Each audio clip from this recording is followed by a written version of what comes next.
mengucap syukur Tuhan. Terima kasih Tuhan untuk kebaikan Tuhan.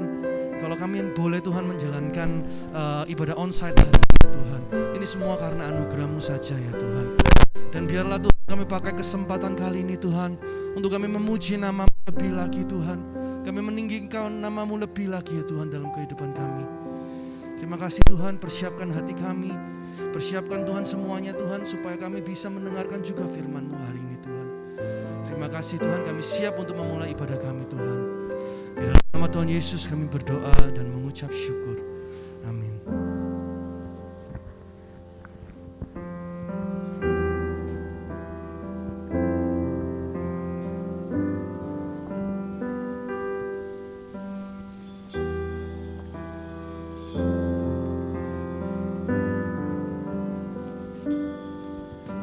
Engkaulah penulis hidupku, Kau membuat segalanya baru. Engkau di dalamku dan ku ada dalam-Mu. Tak ada yang tak mungkin bagi-Mu. Ku dicipta untuk-Mu, untuk membawa harum nama-Mu. Engkau di dalamku dan ku ada dalam-Mu. Kini ku datang mencari wajah-Mu, mengasihi-Mu selalu dengan segenap hatiku, mencintai seluruh perbuatan-Mu, mengabdikan hidupku sesuai rencana-Mu. Ku mau menyembah-Mu sampai akhir hayatku. Kau memahami hatiku, hanya Kau yang mengertiku selalu. Kau di dalamku dan ku ada dalam-Mu. Kini ku datang mencari wajah-Mu, mengasihi-Mu selalu dengan segenap hatiku, mencintai seluruh perbuatan-Mu, mengabdikan hidupku sesuai rencana-Mu. Ku mau menyembah-Mu sampai akhir hayatku, mengasihi-Mu selalu dengan segenap hatiku, mencintai seluruh perbuatan-Mu, mengabdikan hidupku sesuai rencana-Mu. Ku mau menyembah-Mu sampai akhir hayatku. Mengasihi-Mu selalu dengan segenap hatiku, mencintai seluruh perbuatan-Mu, mengabdikan hidupku sesuai rencana-Mu. Ku mau menyembah-Mu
menyenangkan hati-Mu sampai akhir hayat kami Tuhan.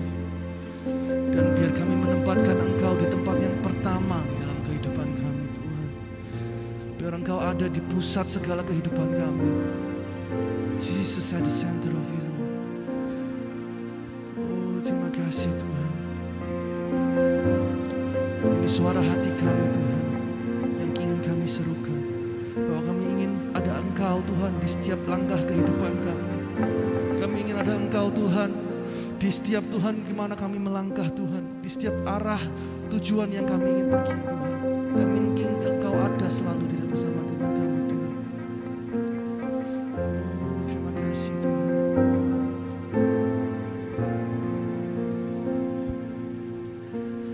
Jesus at the center of it all.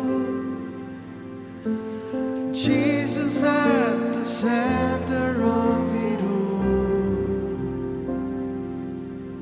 From beginning to the end, it will always be, it's always been you, Jesus. Jesus. Jesus be the center of it all. Jesus at the center of it all. Sambil saya undang untuk bangkit berdiri kita semua. Mari kita memuji Tuhan kita lebih lagi. Oh, it's always been you, Jesus. It's always been you, Jesus. Nothing else matters. Nothing in this world will do.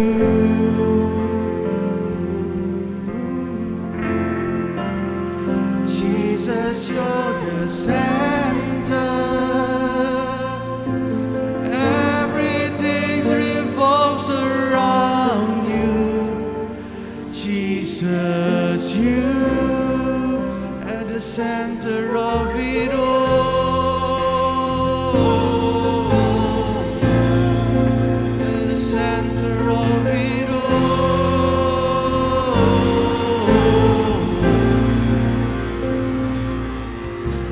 Jesus is the center of my life. Jesus be the center of my life. Beginning to the end, it will always be, it's always been you, Jesus. Jesus, nothing else matters. Nothing in this world will do. Oh, Jesus, you're the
It's all about you.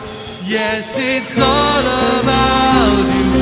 From my heart to the heaven, Jesus be the center. It's all about you. Yes, it's all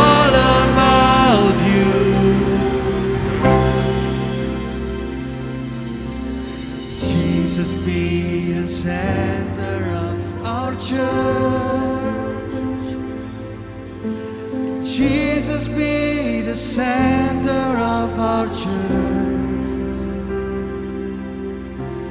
And every knee will bow, and every tongue shall confess you, Jesus.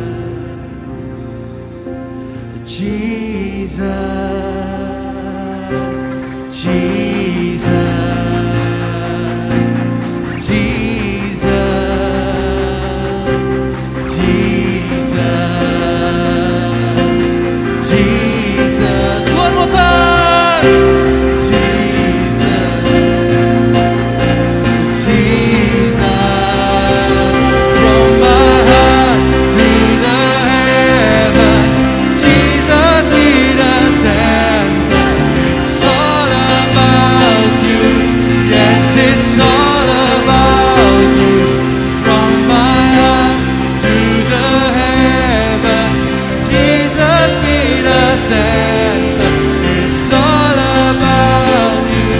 Yes, it's all about you. From my heart.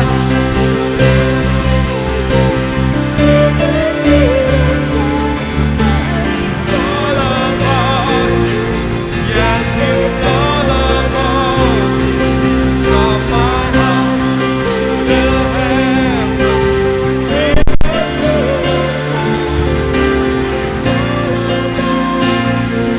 yes, it's all about you.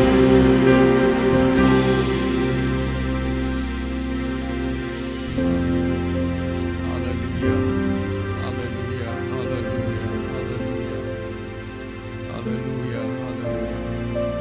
Satu kali bangsa Israel ketika mereka, karena bait Allah sudah diruntuhkan lama, dan satu kali kemudian mereka diizinkan kembali pulang ke Yerusalem.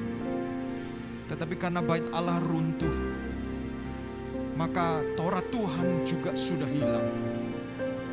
Jadi mereka hanya mengingat-ingat pelajaran Taurat Tuhan yang mereka pernah dapat. Dan hari itu Ezra telah menemukan Taurat Tuhan.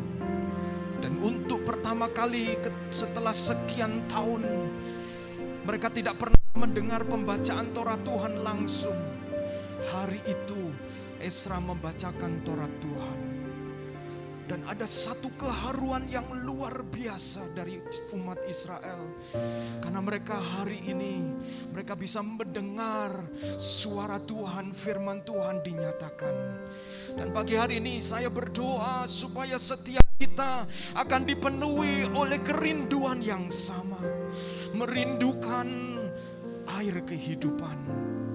Karena firman Tuhan mengatakan manusia bukan hanya hidup oleh roti saja, tapi hidup oleh setiap perkataan dari mulut Allah. Mari kita akan siapkan hati kita untuk mendengarkan firman Tuhan. Haleluya, haleluya. Bapa di dalam surga, kami mengucap syukur buat kehadiran-Mu di tengah-tengah kami ya Tuhan. Kami bersyukur buat hari yang Tuhan jadikan bagi kami ya Tuhan. Kami mengucap syukur buat tempat di mana kami bisa beribadah ya Tuhan. Kami bersyukur buat kekuatan kesehatan yang Tuhan berikan. Bahkan kami mengucap syukur buat kemudaan kami, masa muda kami yang Tuhan berikan kepada kami. Dan Engkau izinkan kami untuk mengenal Engkau ya Tuhan. Terima kasih ya Tuhan, kami mengucap syukur. Dan Engkau sudah memberkati setiap jemaat-Mu yang hadir pagi hari ini. Dan maupun yang mereka mungkin masih dalam perjalanan, Engkau hentar mereka sampai ke tempat ini dengan tidak kekurangan suatu apapun. Terima kasih Tuhan. Kami mengucap syukur sekali lagi buat kebaikan-Mu. Kami mengucap syukur buat kesetiaan-Mu. Di dalam nama Yesus Kristus kami bersyukur dan berdoa. Amin, amin, amin. Puji Tuhan. Ya, shalom. Selamat pagi saya ucapkan kepada kita semuanya. Apa kabar? Baik, masih hidup ya, puji Tuhan ya. Kalau saudara bisa melihat teman-teman kita masih oke, kita bersyukur bersama-sama. Berapa waktu yang lalu di grup kelas saya dulu, tiba-tiba ada satu kabar teman saya meninggal dunia. Teman yang selalu pagi mengirimkan renungan harian, ya, lalu kemudian di dalam grup WA itu paling cerewet begitu ya, paling aktif.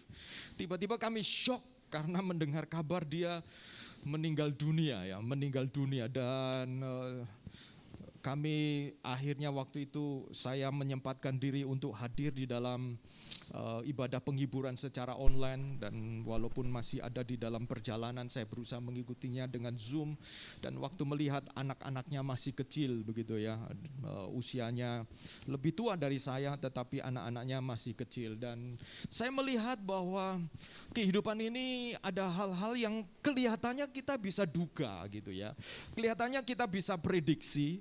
Tetapi ada hal-hal yang kita tahu bahwa sesungguhnya kita tidak benar-benar bisa menduga apa yang akan terjadi. Kita memang bisa membuat rencana, tetapi harus kita akui bahwa sebenarnya sekalipun rencana kita itu begitu presisi, begitu penuh dengan informasi yang akurat, tetapi dari pengalaman kita tahu bahwa sebenarnya kita tidak punya kontrol terhadap apa yang kita rencanakan. Betul kan ya? Ya. Dan pagi hari ini saya mau mengajak kita untuk merenungkan firman Tuhan yang beri judul Start Right Here. Dimulai tepat dari sini, start right here. Mengapa saya mau menyampaikan ini? Saya mengajak kita di awal tahun 2022 ya, untuk kita bisa merenungkan tentang hidup kita ya, tentang bagaimana kita menjalani hidup di dalam tahun yang akan berjalan ini, saudara-saudara. Saya mengajak kita untuk melihat satu firman Tuhan. Tapi sebelum melihat firman Tuhan, saya yakin saudara-saudara bahwa ada yang mengatakan memulai sesuatu dengan benar akan menentukan bagaimana akhir dari apa yang kita telah mulai.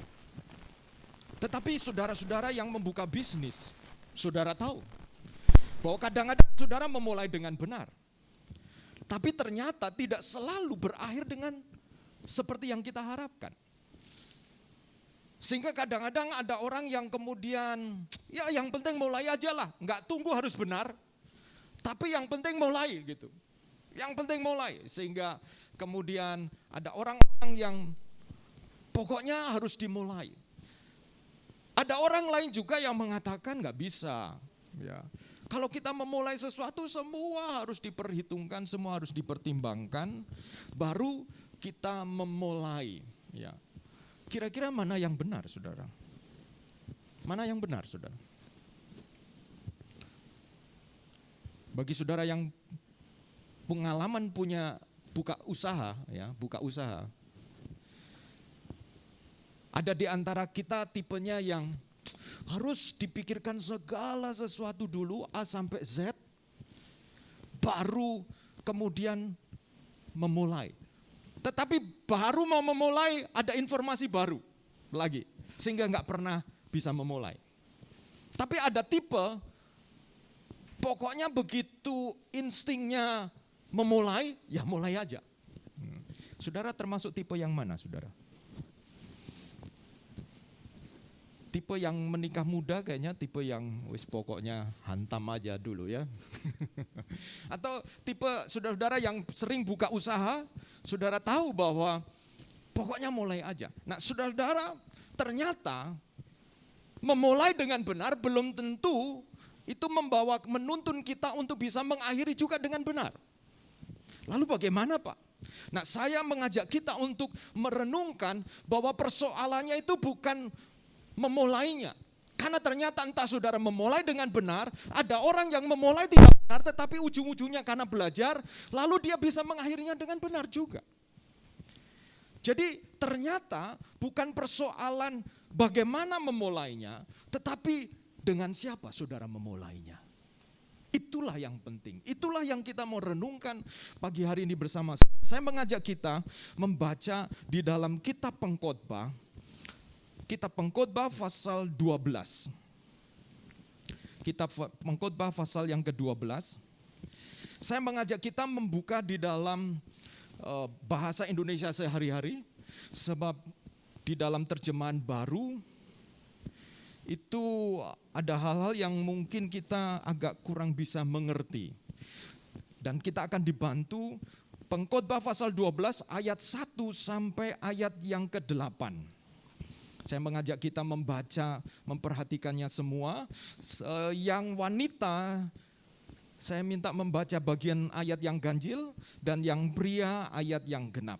Pengkhotbah pasal 12 ayat 1 sampai 8. Sudah siap semuanya? Di dalam Alkitab saudara-saudara semua, bahasa Indonesia sehari-hari ya. Silakan wanita, ladies first, ayat 1, 2, 3.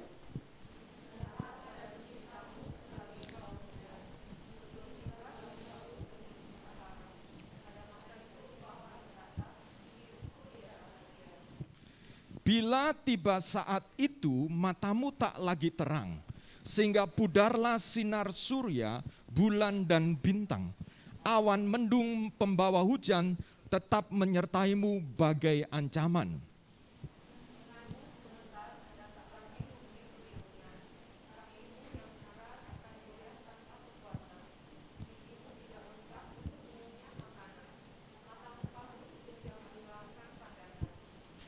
Keramaian di jalan sampai di telingamu dengan samar-samar. Bunyi musik dan penggilingan hampir-hampir tidak terdengar. Engkau tak dapat tidur terlena. Kicauan burung pun membuat engkau terjaga.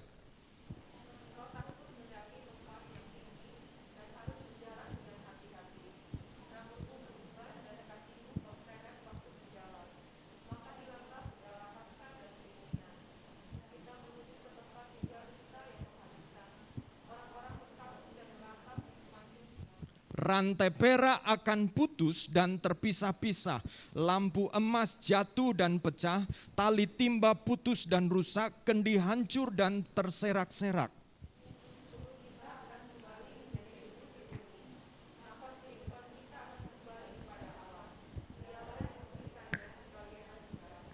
Kataku, memang semuanya itu sia-sia, semuanya percuma, tak ada artinya.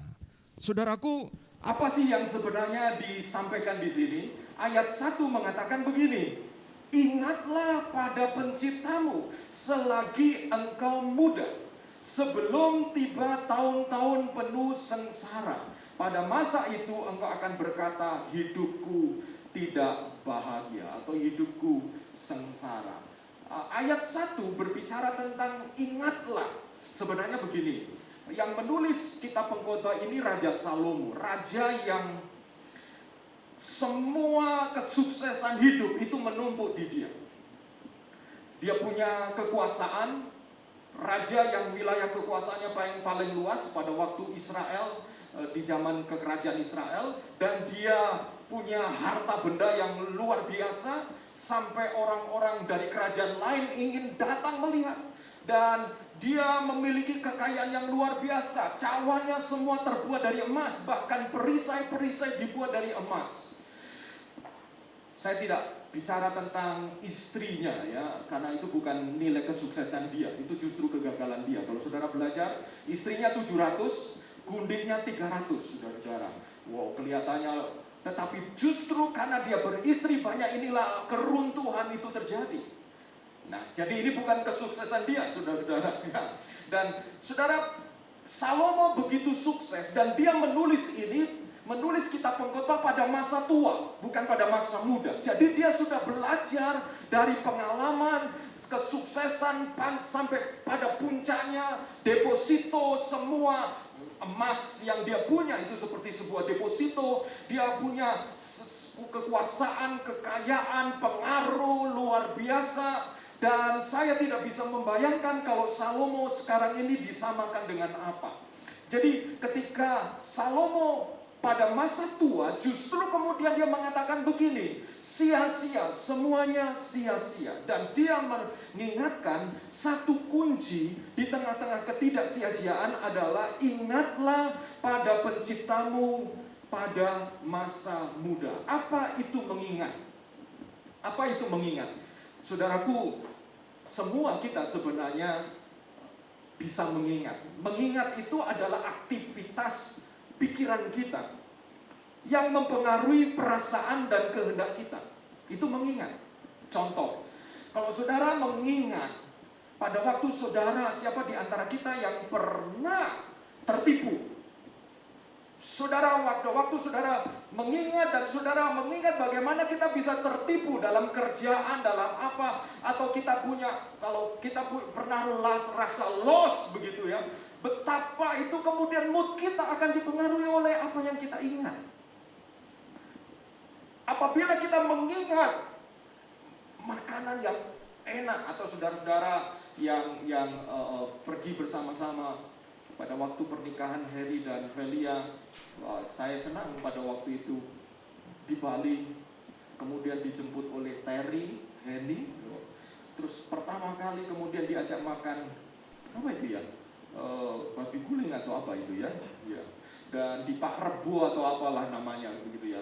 Pertama kali bersama-sama, lalu kemudian setelah itu sampai di villa dan kami bisa melihat pemandangan. Dan kalau saya mengingat itu, dan untuk pertama kali, bukan untuk pertama kali ya, saya bersama dengan Ibu Lili kami ambil waktu untuk foto-foto.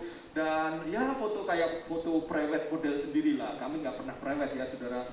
Jadi waktu kami foto di pinggir pantai, duduk berdua, pokoknya di tengah-tengah semua itu kami mengambil momen. Rasanya waktu kami mengingat itu, wow, menyenangkan. Pada waktu kita mengingat hal-hal yang menyenangkan, hati kita bisa senang. Tapi pada waktu kita mengingat hal-hal yang tidak menyenangkan, hati kita juga dipengaruhi oleh itu. Jadi mengingat, yang saya mau sampaikan, mengingat itu sifatnya netral. Tergantung apa yang saudara ingat. Dan kalau tahun 2020, 2021, apa yang kita ingat? Mengingat, saya melihat mengingat itu ada dua. Mengingat masa lalu itu namanya mengenang.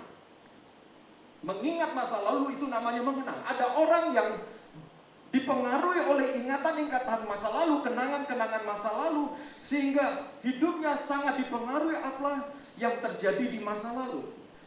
Tetapi ada orang yang tipe mengingat yang kedua adalah mengingat apa yang akan datang.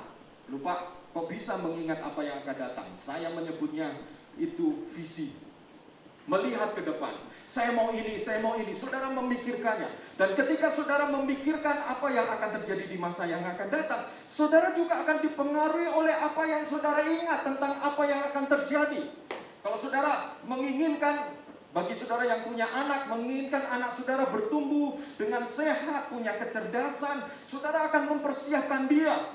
Karena saudara memandang ke depan, mengingat, membayangkan apa yang terjadi di depan. Tetapi saudara-saudara, saya ingin mengatakan, ketika kita mengingat itu semua, mengingat masa lalu, yaitu mengenang, memikirkan masa depan, atau membayangkan, itu berbicara tentang visi ke depan.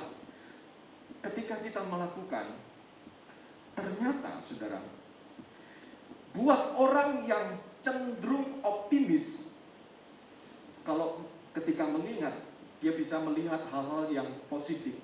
Terus nggak apa-apa, itu dulu nggak apa-apa. Tapi buat orang, sekalipun pernah jatuh, orang yang cenderung optimis akan selalu mengatakan, wah itu masih untung, itu masih untung. Jadi saudara kalau ketemu orang model begini, saudara seperti kamu dianggap remeh, nggak bisa. Tetapi ada orang yang cenderung pesimis. Sekalipun ada keberhasilan, dia akan cenderung melihat yang negatif. Kurang ini, kurang itu. Dan saudara-saudara, apa artinya? Ternyata mengingat ini, mengingat saja itu, ternyata saudara-saudara, itu tergantung apa yang kita ingat, tergantung kepada siapa yang mengingat. Kalau orang yang mengingat cenderung optimis, ya kelihatannya positif terus. Saudara, ada orang yang cenderung positif, iya. Tapi ada orang yang cenderung negatif. Ada orang yang easy going. Res, gak apa-apa, tenang, beres. Tapi ada orang yang dikit-dikit mikir. Dikit-dikit kata yang keluar, jangan-jangan aku takut.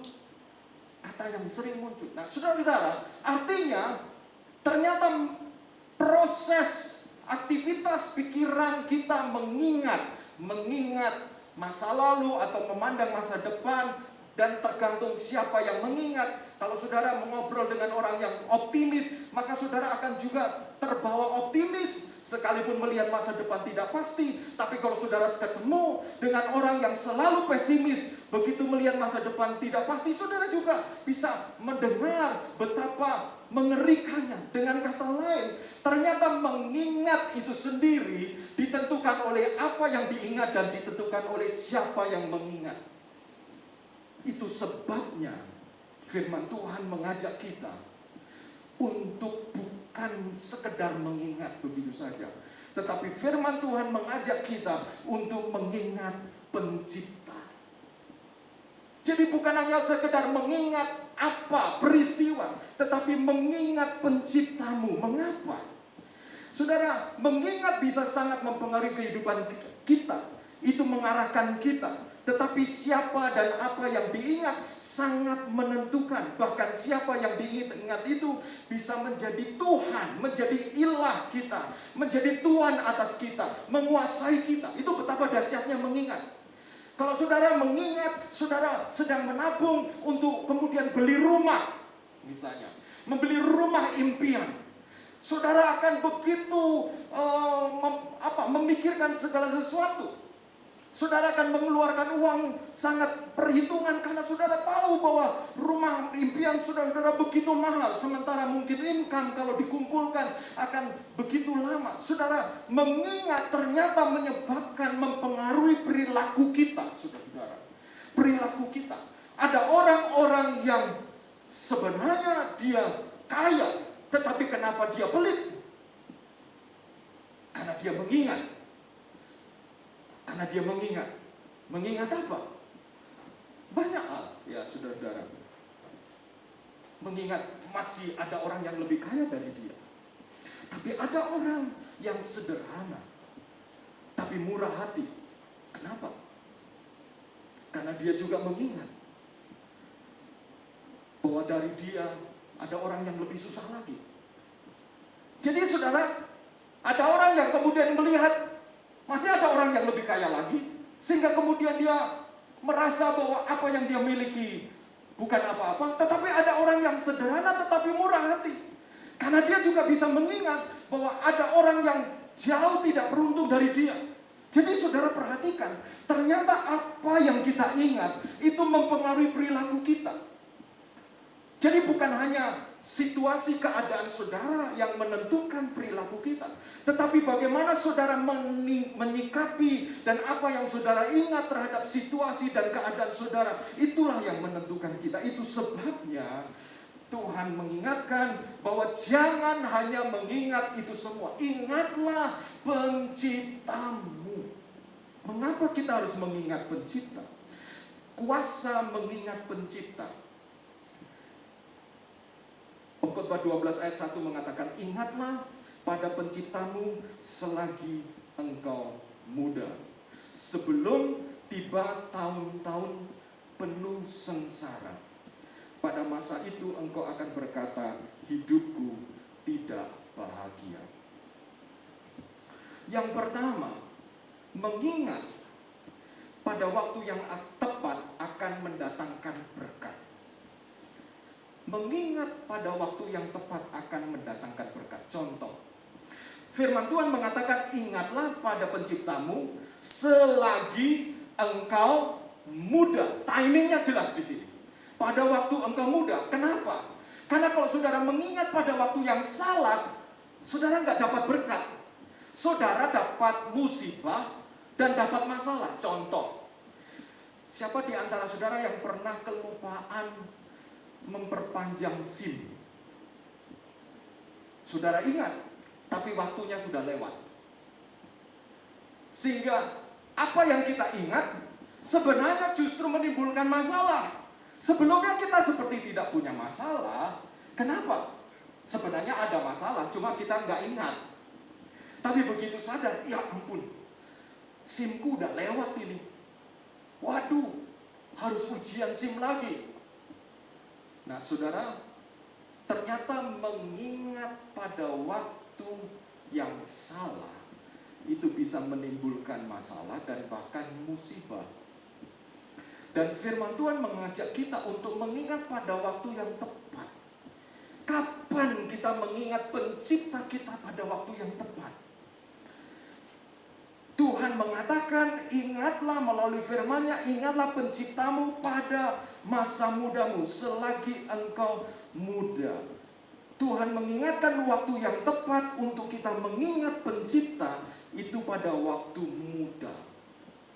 Pada waktu saudara dan saya masih muda. Saudara, berapa sih usia muda itu? Saya yang lalu posting, untuk minggu lalu saya posting di Facebook. Halo orang-orang muda, kita mau ibadah onsite untuk kali pertama ini ya. Jadi kemudian tiba-tiba ada yang menanggapi, bertanya, orang muda itu kategorinya usia berapa? Lalu saya jawab, kalau orang muda itu ada batas umurnya, tapi rasa muda, jiwa muda nggak ada batas umurnya. Nah, yang dimaksud di sini bukan jiwa muda, tetapi benar-benar usia muda. Mengapa, saudara? Karena berbicara tentang waktu. Kapan waktu yang tepat untuk kita mengingat pencipta? Mengingat pada waktu yang tepat akan membawa berkat, tetapi mengingat pada waktu yang salah akan membawa musibah dan penyesalan.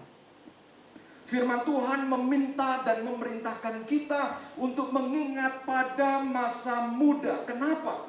Karena sesudah lewat masa muda dikatakan sebelum tiba tahun penuh sengsara. Sesudah masa muda muncullah masa sengsara, dan pengkhotbah menggambarkan masa sengsara itu ada beberapa masa sengsara dikatakan di sini. Pada masa muda itu adalah masa di mana ketajaman indera kita itu maksimal. Dalam ayat 2 dikatakan, bila tiba saatnya itu matamu tak lagi terang. Pada waktu masa muda mata kita terang. Tapi ada masa saudara matanya tidak terang. Sehingga pudarlah sinar surya, bulan dan bintang, awan mendung pembawa hujan tetap menyertaimu bagai ancaman. Pada waktu muda saudara tidak takut kehujanan. Tapi pada waktu tua melihat mendung pun sudah ketakutan. Kenapa? Takut masuk angin. Ya. Saudara harus diakui, saya akan berumur 50. Jiwa saya masih muda. Tapi fisik saya tidak bisa pungkiri bahwa sudah mengalami penurunan. Teknologi bisa melawan aging, melawan ketuaan, ya dilaser lah, ya kulitnya dikencengin lagi, ditarik sana, ditarik sini, diisi sana, diisi sini, saudara-saudara. Tetapi saya ingin sampaikan bahwa itu sebenarnya tidak benar-benar seperti yang saudara kita miliki. Bahkan kalau rambut sudah hilang, transparansi ya sudah bisa ditanam. Katanya nggak harus ke Turki. Yang lalu saya pergi ke salon untuk cukur rambut, tukang salonnya ngomong, Pak, membahas transparansi rambut ya, cangkok rambut gitu. Saya tanya, pernah nggak nyukur orang yang rambutnya dicangkok di sini? Oh ya Pak. Lalu gimana? Rambutnya seperti apa? Ya seperti rambut sungguhan Pak. Oh, oke. Itu gimana sih caranya? Caranya Pak, itu diambil dari akar rambut di sisi yang lain. Katanya di belakang kita ini banyak lemak, sehingga rambutnya diambil dari sini. Dan itu sebabnya di area ini lebih rontok, lebih cepat. Ya oke lah. Lalu kemudian saya tanya, itu berapa biayanya? Pernah Pak yang saya potong itu per rambut rambut itu harganya 25.000. 25.000 per rambut. Dihitung satu rambut 25.000. Itu kira-kira tanam berapa rambut itu ya? Ya hitung aja sendiri Pak. Kalau satu 25.000 dan nanam begitu itu kira-kira bisa 2.000-3.000 rambut ya saudara-saudara. Jadi wah ngitungi rambut saudara-saudara. Bersyukurlah saudara-saudara rambut saudara-saudara ya. Dan saya mau sampaikan bahwa satu kali saudara akan berjumpa dengan teman-teman saudara dan ternyata rambutnya udah pada sudah mengalami erosi. Ya. Saudara, kita tidak bisa pungkiri itu, saudara-saudara. Walaupun teknologi mampu melakukan itu, tetapi tetap bahwa firman Tuhan tetap sama, bahwa ada masanya itu terjadi penurunan. Masa muda adalah masa di mana kekuatan kita maksimal. Ayat yang ketiga, lenganmu gemetar, ini pada waktu tua, dan tak lagi memberi perlindungan. Kakimu yang kekar akan goyah tanpa kekuatan. Gigimu tidak lengkap untuk mengunyah makanan. Matamu kabur sehingga menyuramkan pandangan. Oh saudara-saudara, saudara, ada masa di mana itu akan terjadi, gigi kita tidak lengkap lagi. Dan memang bisa pasang gigi palsu, saudara-saudara, di crown, saudara. Tetapi harus diakui bahwa itu berbeda. Kekuatan kita tidak sama lagi. Kemudian pada masa muda adalah masa ketenangan yang luar biasa. Ayat 4 mengatakan begini. Ini kalau sudah tua. Keramaian di jalan sampai di telingamu dengan samar-samar. Telinganya sudah agak budak. Bunyi musik dan penggilingan hampir-hampir tidak terdengar. Ngajak ngomong, apa? Engkau tak dapat tidur, tetapi ini repotnya. Walaupun telinganya mengalami penurunan pendengaran, tapi pada waktu tidur begitu sensitif. Kicauan burung pun membuat engkau terjaga, sulit tidur. Saudara pernah ngajak ngobrol mereka-mereka yang sudah usia? Biasanya jam tidurnya mulai berkurang. Mereka terbaring di tempat tidur, tapi gelisah. Jadi masa ketenangannya itu hilang, saudara-saudara. Dan kemudian masa muda adalah masa tidak takut resiko. Ayat yang kelima, engkau takut mendaki tempat yang tinggi dan harus berjalan dengan hati-hati. Kalau tua, rambutmu beruban dan kakimu kau seret waktu berjalan. Maka hilanglah segala hasrat dan keinginan. Kita menuju ke tempat tinggal kita yang penghabisan. Orang-orang berkabung dan meratap di sepanjang jalan. Jadi masa muda adalah masa di mana kita merasa bahwa umur kita masih panjang. Kita tidak takut mengambil resiko. Tetapi semakin tua, saudara-saudara, biasanya ciri orang yang tua itu kalau mau ngambil jalan yang baru itu sudah mikir. Makanya buat saudara-saudara yang muda lalu bekerja dengan orang tua saudara-saudara, disitulah seringkali banyak konflik. Saudara banyak ide, inovasi, tetapi orang tua mengatakan jangan. Ini yang terbaik sudah. Ini yang terbaik. Sehingga seringkali terjadi konflik. Kenapa? Karena secara umum orang yang lebih tua sudah mulai berpikir tentang mengambil resiko itu sesuatu yang tidak mudah. Masa muda adalah masa punya daya tahan luar biasa. Ayat yang ke-6, rantai perak akan putus dan terpisah-pisah. Lampu emas jatuh, pecah, tapi tali timba putus dan rusak, kendi hancur dan terserak-serak. Pada waktu tua, semuanya begitu mudah patah. Pada waktu tua, kalau jatuh, waduh, bisa panjang urusannya. Tapi waktu muda, main futsal jatuh beberapa kali, it's okay. Tapi pada waktu tua, keluar dari kamar mandi, jatuh gubrak, waduh, langsung di sini saudara-saudara bisa patah. Jadi saudara, masa muda adalah masa seolah kita masih Umur masih panjang, hidup kita masih panjang. Ayat yang ke-7, tubuh kita akan kembali menjadi debu. Kita diingatkan bahwa satu kali hidup kita akan jadi debu. Padahal kita berpikir kita masih punya hidup panjang. Saya ingatkan, firman Tuhan mengingatkan kepada kita, satu kali kita semua kembali menjadi debu. Nafas kehidupan kita akan kembali kepada Allah. Dialah yang memberikannya sebagai anugerah. Jadi apa yang dikatakan oleh firman Tuhan, mengingat pencipta pada waktu yang tepat adalah hari ini. Pada waktu saudara-saudara masih muda, saudara, itu adalah masa yang tepat untuk mengingat pencipta kita. Yang kedua, penciptamu adalah Allah yang merupakan sumber kehidupan. Jadi utamakanlah Allah. Kejadian 1 ayat 1 dikatakan, pada mulanya Allah menciptakan langit dan bumi. Kenapa sih pengkhotbah meminta kita mengingat pencipta? Apa poinnya? Apa tujuannya? Karena pencipta adalah awal dari segala sesuatu. Saya sudah katakan di dalam pendahuluan bahwa bukan masalah apa yang saudara ingat. Karena saudara, orang A mengingat satu peristiwa, dia begitu optimis. Orang B mengingat satu peristiwa yang sama, dia menjadi pesimis. Beda-beda. Jadi tergantung orangnya kalau begitu. Tetapi mengapa firman Tuhan mengajak kita mengingat pribadi yang sama, yaitu pencipta kita? Karena Tuhanlah yang menciptakan segala sesuatu. Tuhanlah menjadi sumber, Allah yang mengawali sebelum semua itu ada. Itu berarti Allah adalah sumber. Kita sering lupa bahwa Allah adalah sumber dari segala sesuatu. Dia sumber kehidupan, dia sumber jawaban. Kita berpikir pekerjaan kita lah sumber, orang tua kita lah sumber, pasangan kita lah sumber. Saudara, kita berpikir mungkin anak kita sumber sukacita kita. Kita berpikir rancangan kita adalah sumber kekuatan kita.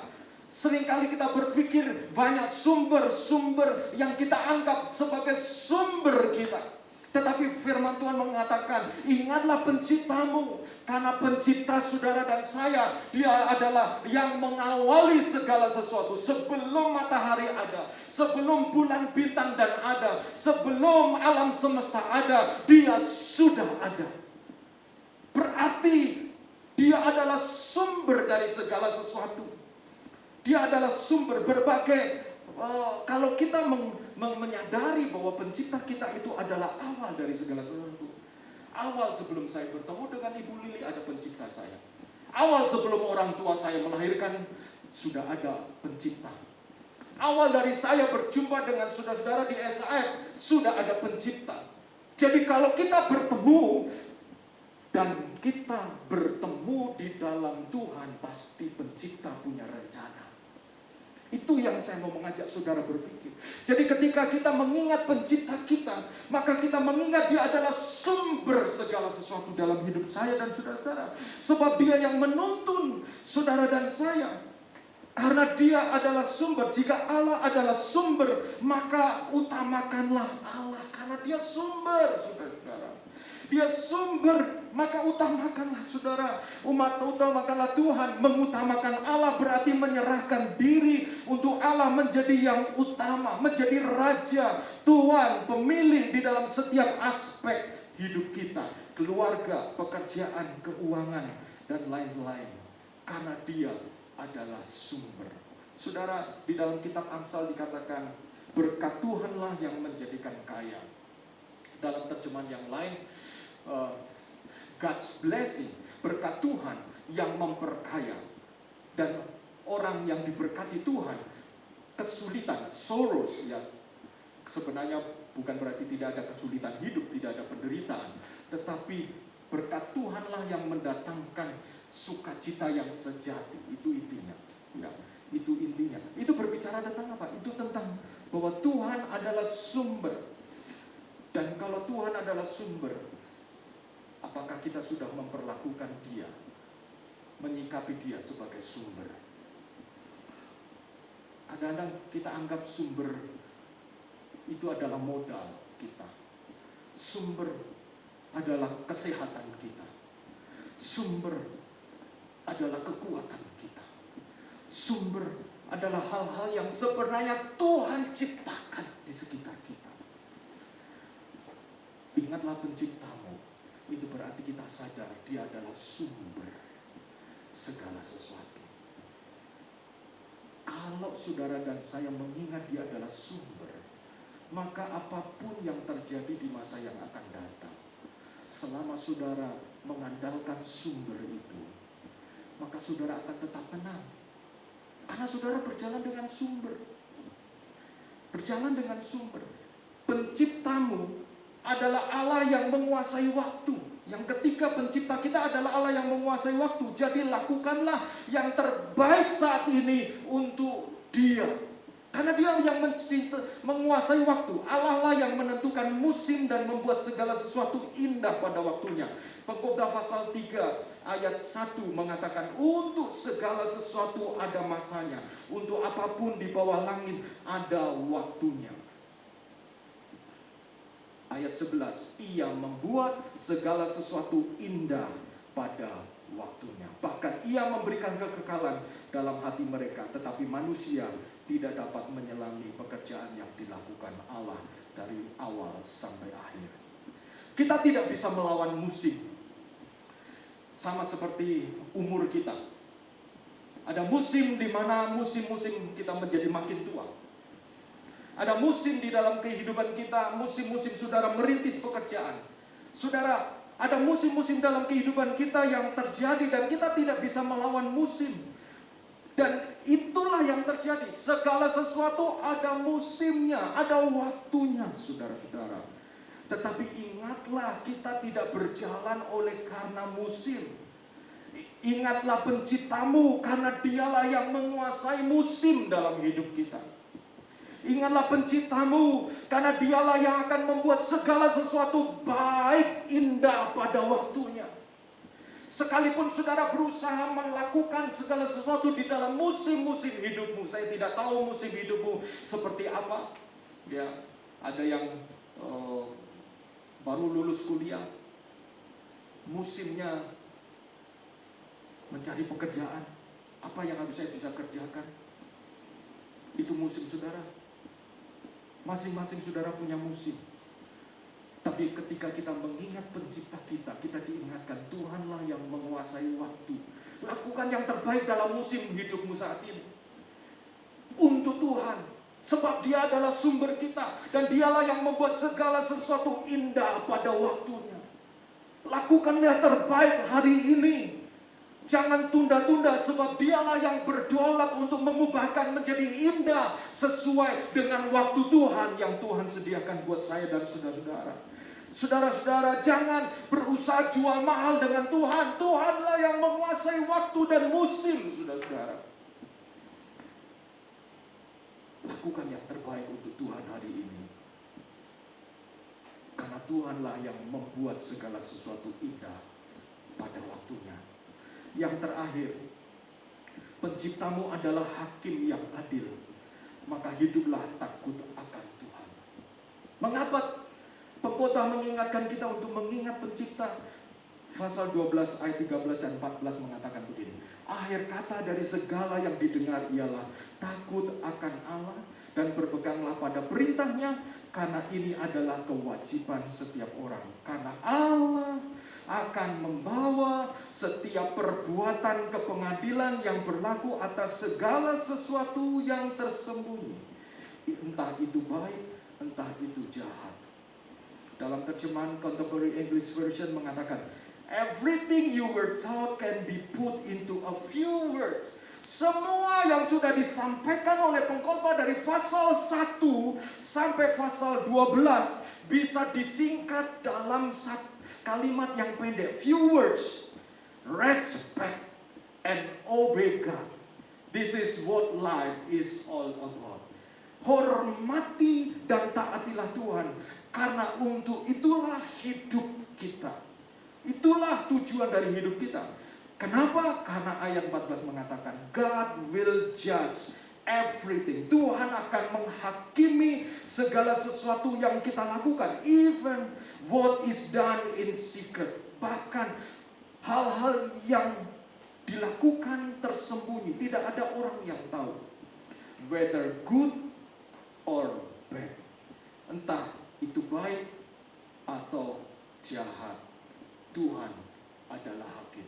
Mengingat pencipta, saudara-saudara, kadang-kadang saya lupa pakai seatbelt ya, saudara-saudara. Lupa pakai seatbelt. Naik mobil, seret gitu ya. Ya sebab menurut saya aman-aman aja gitu ya, dari sini, dari rumah ke kabinet begitu ya. Tadi juga dari sini, tiba-tiba waktu di lampu merah di UNESA, ada polisi yang lagi beli bakso ya. Lihat mobil polisi jadi ingat saudara-saudara ya. Ada polisi nih, srek. Kenapa saudara-saudara? Saya tidak mau tiba-tiba misalnya saya ditangkap gara-gara tidak pakai seatbelt. Sangat memalukan saudara-saudara. Saya punya adik ipar, pada waktu tertib untuk pakai masker. Satu kali dia sedang nyetir mobilnya bersama dengan istrinya, dan dia lepas masker, taruh di dashboard ya, dan tiba-tiba waktu nyetir, enak-enak nyetir, dia di stop, di sub dinas perhubungan, dan waktu di stop istrinya mengingatkan masker. Langsung dia kedandapan saudara-saudara, dia cari-cari masker, namanya grogi. Langsung kemudian setelah dihentikan diminta buka, dan istrinya sambil senyum-senyum karena istrinya pakai masker. Lalu kemudian, Pak, mana maskernya?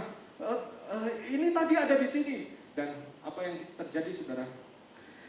Sang suami ini dihukum secara publik untuk nyapu di jalan. Malu saudara-saudara ya, malu. Itu oleh dinas perhubungan saja kita malu. Firman Tuhan mengatakan satu kali, mengapa kita harus mengingat pencipta? Sebab Tuhan yang menciptakan engkau dan saya dengan bakat dan talenta yang berbeda-beda. Saudara dilahirkan dari keluarga yang berbeda, dan oleh karena keluarga saudara-saudara, saudara menjadi apa yang hari ini saudara-saudara. Bersyukurlah. Kenapa? Karena kalau saudara mengingat pencipta, saudara tidak akan menyesali engkau dilahirkan dari keluarga yang bagaimana. Sebab penciptamu punya rencana yang jauh lebih indah daripada keluarga kita. Keluarga kita adalah titipan. Tuhan menitipkan saya dan saudara-saudara lahir di dalam keluarga yang berbeda-beda. Tetapi begitu saudara mengenal Tuhan Yesus, mengenal Kristus, Efesus pasal 2 ayat 10 mengatakan, semua yang diciptakan di dalam Kristus, dia menjadi manusia yang baru, dan Allah telah mempersiapkan perbuatan baik sebelumnya untuk saudara-saudara. Pencipta kita itu punya rencana, dan dia akan membawa segala sesuatu yang tersembunyi di hadapan dia di dalam pengadilan, dan dia sebagai hakim. Sebagai hakim. Saudara-saudara, pada waktu saya ujian SIM pertama kali naik sepeda motor masih di Malang, setengah mati karena ujian SIM itu harus belak-belok. Saya sebagai pendeta jelas tidak mungkin nyogok ya saudara-saudara ya. Apalagi saya lihat polisinya ada tulisan H gitu ya, Haji ini ya. Jadi yang muji saya ini Pak Haji, muji Pak Pendeta. Jadi saudara, waktu ujian pertama gagal, ujian kedua gagal, besok itu harus diulang, besoknya lagi. Saya sampai putus asa. Ini kalau nggak punya SIM bagaimana ini Tuhan? Ini karena polisinya nih jelas nyari-nyari. Ujian model begitu siapa yang lulus? Saya ngomong, Pak tunjukkan Bapak yang ujian sekarang. Dia ngomong, kami kan sudah punya SIM. Ini hanya untuk yang belum punya SIM. Waduh.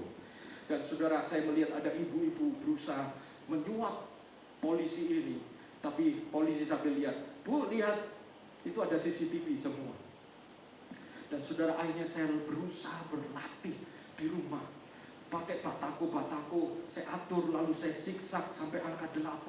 Saudara-saudara, dan puji Tuhan, saya lulus pada ujian yang ketiga, ujian SIM. Kenapa? Karena saya mengingat. Kalau saya nggak punya SIM, waduh, ini saya repot. Saudara, kita semua harus mengingat yang benar. Satu kali saudara akan dibawa di hadapan hakim. Apa yang Tuhan sudah percayakan kepada saudara-saudara, Tuhan akan mempertanyakan seperti talenta. Dulu saya kasih kamu 5 talenta. Sekarang ada di mana? Dulu saya kamu kasih, ada yang protes. Tuhan, kenapa Tuhan kasih saya hanya 1 talenta, teman saya 5 talenta? Tuhan kejam. Lalu apa yang kau lakukan dengan 1 talenta? Ya saya kubur. Karena saya merasa Tuhan tidak adil. Saudara menilai keadilan Tuhan bukan dengan cara kita membandingkan diri kita dengan orang lain. Pasti saudara akan terus menemukan ketidakadilan. Tapi cara membandingkan keadilan Tuhan adalah, kalau saudara diberi talenta 1, kerjakan 1 talenta itu 100%. Karena Tuhan hanya akan menilai 100% usaha kita. Dari 1 menjadi 2. Itulah yang Tuhan nilai. Disitulah keadilan Tuhan. Dan saudara, menarik sekali. Di dalam pengadilan Tuhan, Tuhan akan meminta kita untuk mempertanggungjawabkan semua yang telah kita lakukan. Ingatlah penciptamu di awal tahun ini, untuk kita menyerahkan tahun baru di tahun 2022 dan membawa pencipta. Tuhan, apa yang harus saya lakukan? Tuhan, berjalanlah bersama dengan saya. Tuhan, musim ini sangat sulit buat saya. Tuhan, penguasa waktu, lakukan yang terbaik untuk apa yang kau bisa lakukan.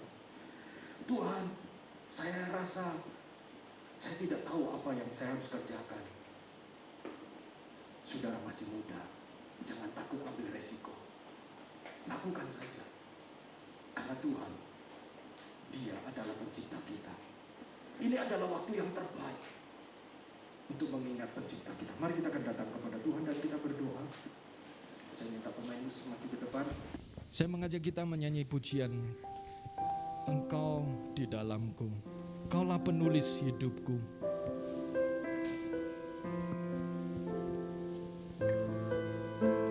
Seorang bernama Abraham Lincoln pernah mengatakan begini, sebuah karangan itu bukan dinilai dari panjang pendeknya karangan, tetapi karangan itu dinilai dari isinya. Saya melihat bahwa hidup kita ini bermakna bukan karena lamanya berapa lama kita akan hidup, tapi apa yang kita isi di dalam hidup yang Tuhan berikan itu. Itulah yang membuat bermakna. Ada orang-orang yang hidupnya singkat, tapi apa yang dia lakukan dalam hidup yang singkat itu luar biasa. Ada orang yang hidupnya sangat panjang, tapi banyak orang yang berharap dia meninggal karena saking pahitnya melihat orang itu, saudara. Itu sebabnya ingatlah penciptamu sekarang pada masa mudamu. Mari kita menyanyikan pujian ini, kita bangkit berdiri bersama-sama. Kaulah penulis hidupku, Kau membuat segalanya baru. Kaulah penulis hidupku, Kau membuat segalanya baru. Engkau di dalamku, Engkau di dalamku, dan ku ada dalammu. Tak ada yang tak mungkin bagimu. Ku dicipta untukmu, untuk membawa harum namamu. Amin, amin. Imani ini. Engkau di dalamku, dan ku ada dalammu. Kini ku datang mencari wajahmu, mengasihimu selalu dengan segenap hatiku, mencintai seluruh perbuatanku, mengabdikan hidupku sesuai rencanamu. Ku mau menyembahmu sampai akhir hayatku.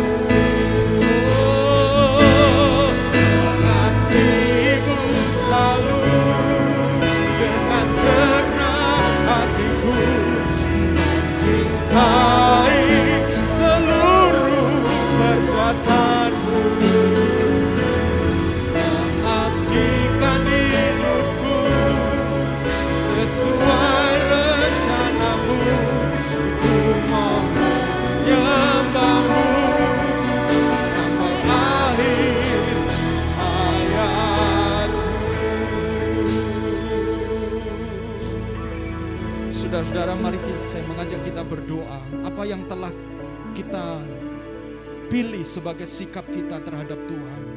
Apakah engkau memandang Dia sebagai sumber dari segala sesuatu? Ataukah ada hal-hal yang lain yang engkau anggap sebagai sumber, sehingga Tuhan hanya menjadi pelengkap? Apa yang menjadi pendapat kita sebenarnya tidak akan mengubah fakta bahwa Tuhan adalah sumber segala sesuatu. Ketika bencana terjadi, ketika sesuatu terjadi, kita diingatkan bahwa memang Tuhan adalah sumber dari segala sesuatu. Dan untuk itulah pagi hari ini firman Tuhan datang kepada kita. Untuk saudara dan saya hari ini, pada masa muda kita, kita mengingat pencipta kita. Kita ingat untuk mengutamakan Dia. Kita ingat untuk melihat Dia sebagai sumber. Kalau Dia sebagai sumber kekuatan kita, sumber penghiburan, sumber berkat kita, maka kita mengutamakan Dia, menjadikan Dia raja di atas hidup kita. Dan kalau Dia adalah sumber, saudara-saudaraku, mungkin engkau sedang ada di dalam musim-musim yang kau tidak terlalu suka dengan musim ini di dalam hidupmu. Musim apapun juga. Tetapi saya mau ingatkan, Tuhanlah yang menguasai waktu. Kalau Tuhan izinkan engkau sedang ada dalam musim ini, mengucap syukurlah karena Tuhan ada menyertai engkau. Undang Tuhan karena Dialah yang akan membuat segala sesuatu indah pada waktunya. Jangan tunda-tunda untuk lakukan yang terbaik, sebab Tuhanlah yang membuat segala sesuatu indah pada waktunya. Lakukan yang terbaik untuk Tuhan, sebab Dialah yang akan menjadikan segala sesuatu indah pada waktunya. Dan bertanggung jawablah dengan hidup ini, sebab satu kali semua yang tersembunyi, baik yang baik maupun yang tidak baik, akan dibawa kepada pengadilan Tuhan. Dan Tuhan adalah hakim yang adil. Tuhan tidak dapat disuap. Semua terbuka di hadapan Tuhan. Dan pagi hari ini mari kita datang kepada Tuhan. Kalau ada perkara-perkara di tahun-tahun sebelumnya yang kita tahu perkara-perkara itu perlu pengampunan Tuhan, minta ampun Tuhan. Tuhan, ampuni saya, supaya tahun ini aku tidak berjalan lagi di dalam jalan-jalan seperti itu. Kalau Tuhan datang kepada engkau melalui firman Tuhan seperti ini, ingatlah penciptamu. Ingatlah penciptamu. Mari kita mengingat Tuhan dan menyerahkan diri bersama-sama. Bapa di dalam surga, pagi hari ini kami datang kepadamu Tuhan. Kami mau mengingat Engkau pencipta sebagai sumber dari segala sesuatu. Kami mau mengingat Engkau pencipta pada masa muda ini, karena masa ini adalah masa yang terbaik sebelum tiba hari-hari yang malang. Kami mau mengingat pencipta kami. Engkau adalah Tuhan yang menciptakan kami, karena Engkau adalah Bapa yang menguasai waktu. Engkau berdaulat menjadikan segala sesuatu indah pada waktunya. Engkau menguasai hidup kami. Engkau menguasai musim-musim. Kalau Engkau izinkan kami sedang berjalan di dalam musim yang tidak kami sukai, musim kering, musim yang sulit, kami mau berdoa supaya kami belajar melakukan yang terbaik buat Tuhan, karena Engkau yang mampu mengubah menjadi indah pada waktunya ya Tuhan. Terima kasih ya Tuhan, dan ajar kami untuk bertanggung jawab dengan hidup ini, sebab segala sesuatu kami akan pertanggungjawabkan di hadapan Tuhan. Terima kasih ya Tuhan, demi nama Yesus kami mengucap syukur. Haleluya, amin. Tuhan Yesus berkati. Saya silakan untuk Gli menyampaikan pengumuman.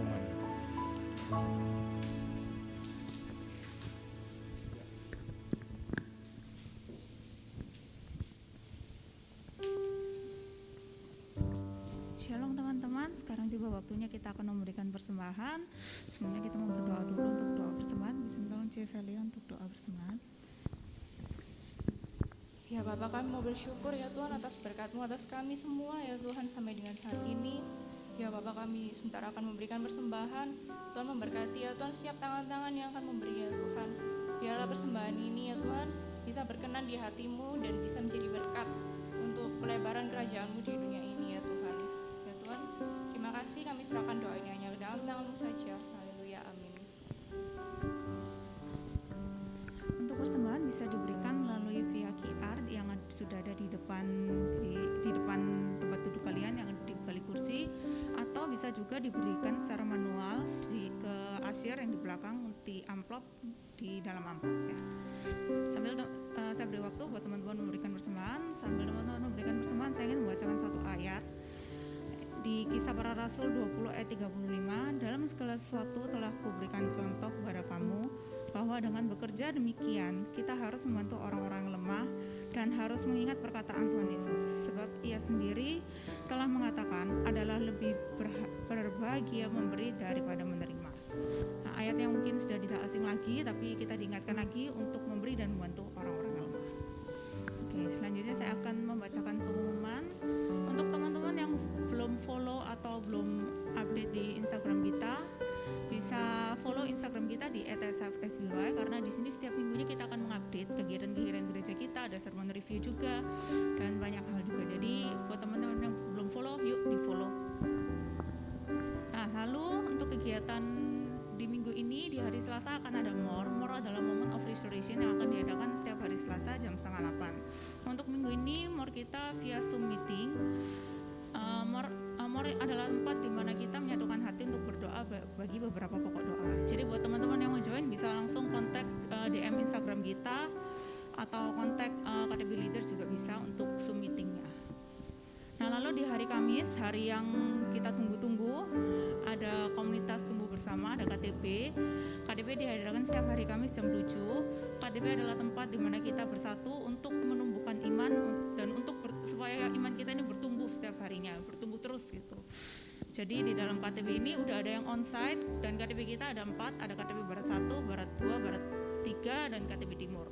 Nah, untuk info KTB bisa kontak teman-teman yang sudah join atau kontak KTB Leaders, atau bisa juga kontak di DM Instagram ya. Karena ada yang udah onsite, ada yang masih online, jadi bisa langsung kontak aja untuk details ya. Setiap hari Kamis jam 7 yang pasti. Nah, lalu kita juga mau mengucapkan selamat, congratulations buat teman-teman yang baru dibaptis kemarin. Ada teman kita, Tang Hendra dan Kevin Marlon, kita kasih tepuk tangan yuk. Nah, lalu kita juga mau berdoa buat teman kita yang berulang tahun kemarin tepatnya.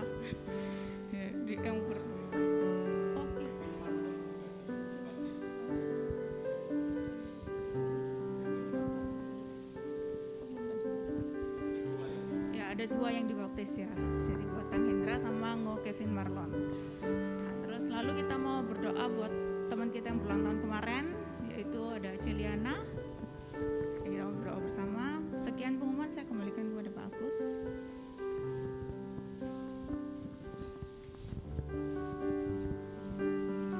Ya, dalam minggu ini ada yang berulang tahun, yaitu Liana, Nyonya Henry Yang ya. Jadi sudah nyonya ya, berulang tahun, tidak perlu tanya ulang tahun yang keberapa, tetapi kita mau berdoa bersama-sama sebagai keluarga Tuhan. Mama dari 3 anak yang lucu-lucu ya saudara, wow, luar biasa ya. Ini mama ya, ini kekuatan di balik Henry ini ya, yang kadang-kadang telepon ya. Ya, kita berdoa buat Liana yang berulang tahun, dan kita juga berdoa untuk keadaan kondisi yang akan ya diprediksi macam-macam, tetapi kita berserah saja kepada Tuhan. Dan bagaimana saudara-saudara dalam minggu ini, bagaimana kabarnya saudara-saudara? Semua baik? Puji Tuhan ya. Ya, oke. Mari kita akan akhiri ibadah kita. Pagi hari ini kita akan bangkit berdiri bersama-sama.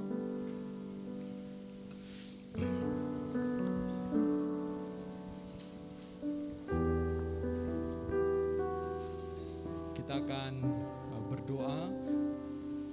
Tadi berdoa untuk Liana. Beberapa waktu yang lalu mungkin ada keluarga kita yang sakit, kita juga akan doakan. Ada orang tua atau keluarga yang mereka sedang ada di dalam kondisi sakit, kita akan doakan bersama-sama. Dan kita menyerahkan seluruh ini doa kita kepada Tuhan ya. Mari saya minta tolong untuk Ibu Lili berdoa untuk Liana yang berulang tahun ya, dan juga keluarga dari jemaat yang sakit, yang ya tak usah aja mungkin ya, nanti tegang ya. Berdoa juga untuk jemaat SF yang sedang mengandung ya, Tuhan berkati dalam proses kehamilannya ya, maupun yang juga sedang menantikan, kiranya Tuhan juga memberkati. Mari kita berdoa. Tuhan, kami bersyukur kepadamu ya Tuhan, karena Engkau menambahkan setahun usia lagi bagi Liana. Tuhan, kami berdoa biarlah Tuhan Engkau memberkati Liana sebagai seorang istri, seorang mama ya Tuhan. Engkau memberikan hikmat-Mu untuk Liana dapat menjadi berkat bagi keluarganya, dan juga apa yang menjadi kerinduan hati Liana ya Tuhan, Engkau mengetahuinya, dan Engkau akan memberikan tepat pada waktunya. Engkau memberkati kehidupannya agar kehidupannya menjadi berkat juga bagi sesama. Tuhan, kami berdoa Engkau memberkati Henry sebagai suaminya, dan berkati juga ketiga anak mereka ya Tuhan. Kami juga berdoa Tuhan untuk setiap jemaat-Mu, jika mereka sedang dalam keadaan sakit ya Tuhan, dan dalam permasalahan, kami berdoa biarlah tangan Tuhan Kau ulurkan, Engkau menolong mereka Tuhan, Kau menjadi jawaban bagi setiap doa yang mereka naikkan. Biarlah mereka boleh mengalami pengalaman-pengalaman yang hidup bersama dengan Engkau, bahwa Engkau adalah juru selamat kami yang hidup, yang tidak pernah meninggalkan kami sedetik pun. Terima kasih Tuhan. Kami juga berdoa buat jemaat-Mu ya Tuhan yang saat ini sedang mengandung. Tuhan, Kau jaga dan lindungi bayi dalam kandungan mereka ya Tuhan, sampai lahir dengan selamat. Demikian juga dengan setiap jemaat Tuhan yang masih merindukan untuk memiliki keturunan. Mari Tuhan, Engkau sendiri yang memberikan keturunan itu bagi keluarga-keluarga yang mengharapkan ini ya Tuhan. Kami percaya Allah, Engkau tidak pernah terlambat untuk menolong kami. Kami menyerahkan seluruh kehidupan kami dan masa depan kami kepadamu, karena Engkau yang memegang masa depan kami, dan kami tidak perlu khawatir, sebab Engkau Allah Bapa yang baik. Engkau akan memberikan yang terbaik untuk setiap anak-anak-Mu. Di dalam nama Yesus kami berdoa. Saudaraku yang kekasih, angkatlah tanganmu dan terimalah berkat Tuhan. Tuhan menyinari engkau dengan wajah-Nya dan memberikan engkau kasih karunia, dan menghadapkan wajah-Nya kepadamu dan memberi engkau damai sejahtera. Ingatlah penciptamu pada masa mudamu sebelum tiba hari-hari yang malang, dan engkau tidak bisa mengatakan berbahagia pada waktu itu. Berikan kepada Tuhan yang terbaik, waktu yang terbaik, semua yang terbaik, karena engkau ada di dalam rancangan Tuhan. Dan jadilah orang-orang yang perkasa di dalam Tuhan, karena engkau mengandalkan Tuhan. Bagi engkau diberkatilah hubunganmu, diberkatilah rumah tanggamu, diberkatilah pekerjaanmu, bahkan diberkatilah apa yang kau rencanakan di dalam takut akan Tuhan. Dan biarlah hidupmu adalah hidup yang bertanggung jawab, sebab darah Yesus telah membeli engkau dan saya, darah yang mahal, sehingga setiap kita pasti ada rencana Tuhan yang luar biasa, karena darah Yesus telah menebus kita. Itu sebabnya engkau dan saya, biarlah hidupmu semakin hari semakin serupa dengan Kristus, sehingga gambar Allah di dalam setiap hidupmu akan semakin disempurnakan sampai nanti Tuhan datang. Biarlah Allah damai, Allah Bapa, serta kasih sayang dari Tuhan Yesus Kristus dan penghiburan oleh karena Roh Kudus menyertai engkau dan saya mulai hari ini dan sampai Maranatha, Yesus menjemput kita semuanya. Amin. Jadikan aku indah yang apa